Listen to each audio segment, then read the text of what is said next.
दिन होना चाहिए मंगलवार, फोड़कर उसके अंदर का फल निकालकर उस फल को शिवलिंग पर चढ़ाकर 1 लोटा जल शंकर भगवान को समर्पित कर दिन होना चाहिए मंगलवार। कौन सा दिन होना चाहिए?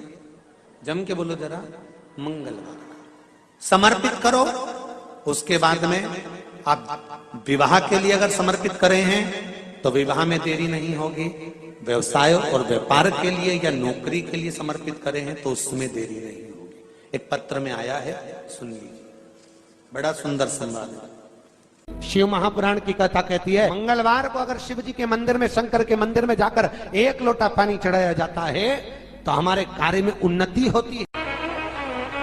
हाथ में जल का पात्र हो, शंकर के मंदिर में जब तुम जा रहे हो, शिव के पास जब पहुंचो, जल से हाथ, ये लोटा जब जल का तुम बाबा को समर्पित कर रहे हो, जल चढ़ा रहे हो, उस समय पर बाबा से जरूर कहो, बाबा बहुत दिन हो गए, बहुत दुखी हूं, ए मेरे शंकर, मेरे कुबेरेश्वर महादेव, मेरे महाकाल राजा, मेरे इस हाथ को अब तुम पकड़ लो बाबा, बहुत दुखी हूं, अब तुम थाम लो बाबा।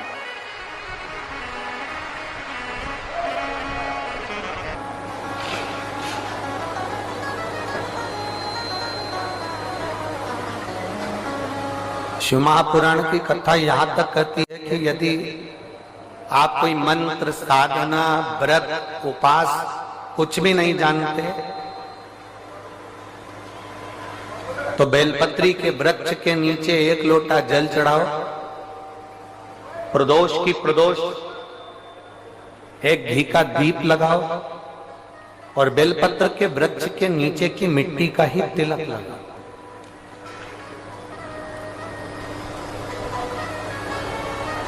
बेलपत्र के वृक्ष के नीचे की ही मिट्टी का तिलक। कथा हमको कहती है कि भगवान कभी भी सामग्री का भूखा नहीं रहा, भगवान भोलेनाथ भाव का भूखा रहा। भगवान शंकर को रिझाने के लिए सामग्री की जरूरत नहीं है। कोई चीज तुम पशुपति व्रत करने के लिए गई हो, थोड़ा सामान तुम्हारा घर पर छूट गया, मान लो तुम्हारा कंकु, रोली, मौली, चंदन, हल्दी कुछ घर पर छूट गया, बस एक चीज ना छूटे, जो 6 दिए हैं वो और प्रसाद के 3 हिस्से।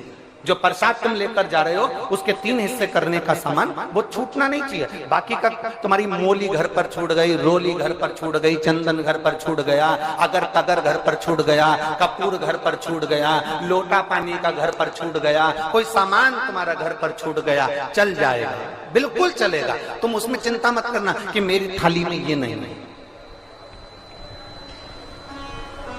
गणगौर की पूजन करने जाती हैं माताएं, इधर गणगौर होती है कि नहीं होती हमको नहीं मालूम। गणगौर की जब पूजन करने माता जाती हैं, तीज का पूजन करने जाती हैं, देवी का पूजन करने जाती हैं, चतुर्थी का पूजन करने जाती हैं, किसी देवी देवता का पूजन करने जाती हैं, पूजन की थाली में दूसरे की थाली में देखती हैं कि बहुत सारा सामान है, मेरी थाली में ये चीज नहीं है, तो उसको याद आती रहती है, मैंने तो भगवान को ये चढ़ाया ही नहीं, मैं तो भगवान को ये दे ही नहीं पाई, मैं तो भगवान को ये दे नहीं पाई, मेरे पास तो ये सामान है ही नहीं, उसकी चिंता में लग जाती है। शिव महापुराण की कथा कहती है, जो देवी देवता ने आपके हाथ से बुलवाना था वो सामान देवी देवता ने अपने हाथ से बुलवा लिया, अब चिंता करने की जरूरत नहीं। आप ये टेंशन मत लो कि मेरी थाली में ये नहीं है, मेरी थाली में ये है, ना ना, आप तो भगवान के भरोसे छोड़ दो कि तूने जो कहा मैं वो लेकर आ गया, तूने जो मुझे बुद्धि दी उस बुद्धि से मैं लेकर आ गई, तूने जो मुझे आज्ञा करी मैं वो लेकर पहुंच गई। अब मेरे पास में ये नहीं कि मैं ये भूल गई, मैं ये रह गया।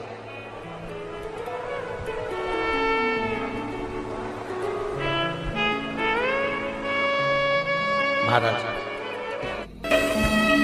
कोई व्यापार नहीं चलता हो, दिक्कत आ रही हो तो हनुमान जी के दूसरे नंबर का भाई गतिमान का स्मरण करो, हनुमान जी के उल्टे पांव का सिंदूर लाकर गतिमान का नाम लेकर स्वस्तिक बना दिया जाए व्यापार वाली जगह पर, तो व्यापार अच्छा चलने लगता है। महाराज, कोई व्यक्ति पैसा खा गया, नहीं दे रहा, बहुत परेशान हो गए, मांग मांग कर दे गए, नहीं दे रहा, हाथ जोड़ लिया, पांव जोड़ लिया, सब कुछ कर लिया, नहीं दे रहा, तो हनुमान जी के तीसरे नंबर का भाई रतिमान, रतिमान, गतिमान, रतिमान, रतिमान का नाम लीजिए, पीपल के पत्ते पर लाल सिंदूर से जो व्यक्ति पैसा लेकर गया उसका नाम लेकर बहते हुए पानी में अपनी कामना कर रतिमान का नाम लेकर छोड़ दीजिए। 15 दिन में रतिमान ऐसी उतावली मचाता है कि उसको हाथ जोड़कर वो खुद फोन लगाकर बोलता है भैया तेरा मैं पैसा लुटा दूंगा। रतिमान का स्मरण किया जाता है। रतिमान ध्यान दीजिएगा, पंचमुखी हनुमान का एक स्मरण, पंचमुखी हनुमान का एक भाव। महाराज जैसे बहुत ज्यादा तकलीफ अगर व्यक्ति को हो गई है, बहुत कष्टमय जीवन चल रहा है, हार गए हर जगह से और तकलीफमय जीवन चल रहा है, तो पंचमुखी हनुमान का एक शिव महापुराण का और स्कंद पुराण का एक बड़ा सुंदर मंत्र है। उस मंत्र को आप सब एक बार हमारे साथ में बोलें। ओम नमो हनुमते रुद्र अवताराय सर्व शत्रु संहारणाय सर्व रोग हराय सर्व वशीकरणाय रामदूताय स्वाहा।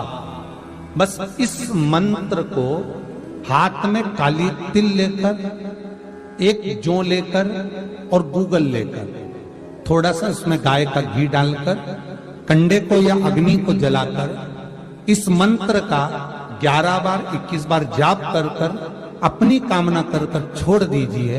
कैसा भी रोग हो, बीमारी हो, कष्ट हो, दुख हो, तकलीफ हो, 21 दिन के अंदर वो आनंद आना प्रारंभ कर देता है।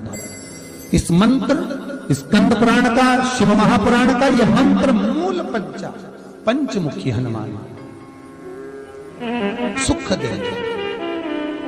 और एक और चीज याद रखिए महाराज,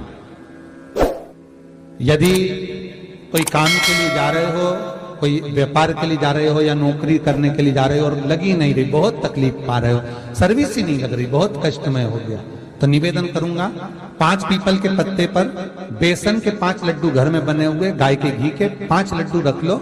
उस लड्डू के बीचों बीच एक आटे का दिया और उसमें तिल्ली का तेल डालकर इसी मंत्र का प्रयोग कर कर पंचमुखी हनुमान का किसी भी हनुमान के मंदिर में जाकर, दक्षिण मुखी हनुमान के मंदिर में जाकर उसको रख कर आ जाइए। इसके बाद आप उस काम के लिए जाइए, आपका काम सफल हो जाएगा। आपको किसी को नहीं कहना पड़ेगा कि हाथ जोड़ना नहीं पड़ेगा, किसी के पांव नहीं पड़ना पड़ेंगे, तुरंत काम होगा। बस इस मंत्र का स्मरण कर कर पंचमुखी हनुमान का भूतेश्वर जो मंत्र है वो सुख देने वाला।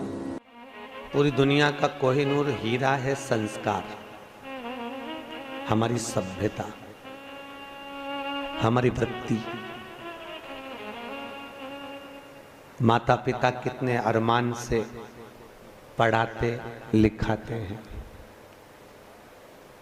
20 वर्ष तक माता पिता पढ़ा लिखा कर बेटे को राम बनाने की चेष्टा करते हैं।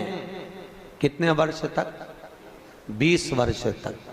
और 20 दिन की कुसंगति बेटे को रावण बना देती है। वो 20 वर्ष पर पानी फिर गया।